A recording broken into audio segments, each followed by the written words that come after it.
ఈ సందర్భంగా మీరు ఇన్ని చెప్పారు కాబట్టి కేజ్రీవాల్ పరిపాలన గురించి అంటే ఆ పరిపాలన గురించి గత 12 సంవత్సరాల్లో ఏం చేశారు 3 టర్మ్స్ లో వాళ్ళు ఏం చేశారు అనేది కనుక చూస్తే కీలకమైన ఇప్పుడు దేశంలో ప్రతి రాజకీయ పార్టీ అధికారంలో రావాలనుకుంటున్న వాళ్ళు వచ్చిన వాళ్ళు ఇంట్రడ్యూస్ చేస్తున్న మహిళల ఉచిత బస్సు పథకాన్ని స్టార్ట్ చేసింది ఢిల్లీలోనే.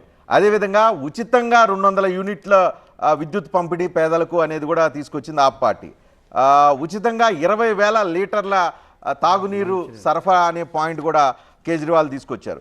బస్తీ దవాఖాన్లు అక్కడ ఢిల్లీలో మొహల్లా క్లినిక్స్ అనే పేరుతో ఉచిత వైద్యమని దాదాపు 16% మెడికల్ అండ్ హెల్త్కి సంబంధించిన బడ్జెట్లో 16% పెట్టడం, ఇదంతా అక్కడ కేజ్రీవాల్ తీసుకొచ్చిన విప్లవాత్మక సంస్కరణలు.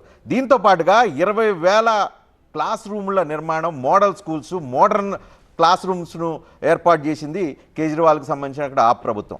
ఇన్ని చేసిన తరువాత అవినీతి ఆరోపణలు, మద్యం కుంభకోణం వీటన్నిటిలో ఇరుక్కుపోయిన తర్వాత ఆ ప్రతిష్ట దిగజారిపోయిన ఈ తరుణంలో ఏం జరిగే అవకాశం ఉంది, ఓటర్లు ఎలా తీర్పిస్తారనేది మనం చూడాల్సిన అవసరం మనకి కనిపిస్తుంది.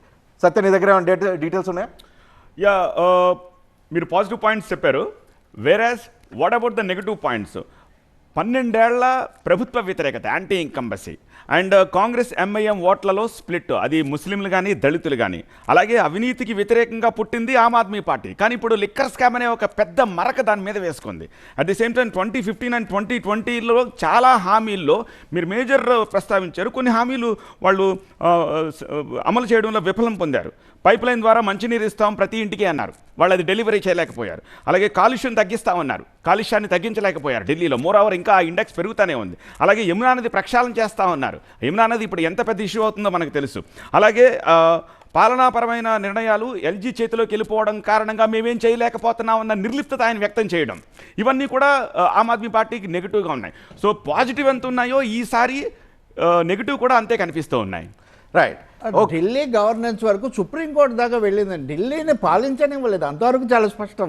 మిగిలిన తప్పొప్పులు లేదా పంజాబ్లో గెలవడం కోసం ఒక దీంట్లో చిక్కుకున్నారు, ఇలాంటివి ఎలా ఉన్నా కానీ రాజ్యాంగ వ్యవస్థను తలకిందులు చేయటం అనేది ఢిల్లీ నుంచి మొదలైందనేది సుప్రీంకోర్టు దాకా వెళ్ళింది. సుప్రీంకోర్టు వరకు ఆఖరికి ముఖ్యమంత్రి కార్యదర్శిని అరెస్ట్ చేస్తారు, ఆయన లోపలి పోనివారు.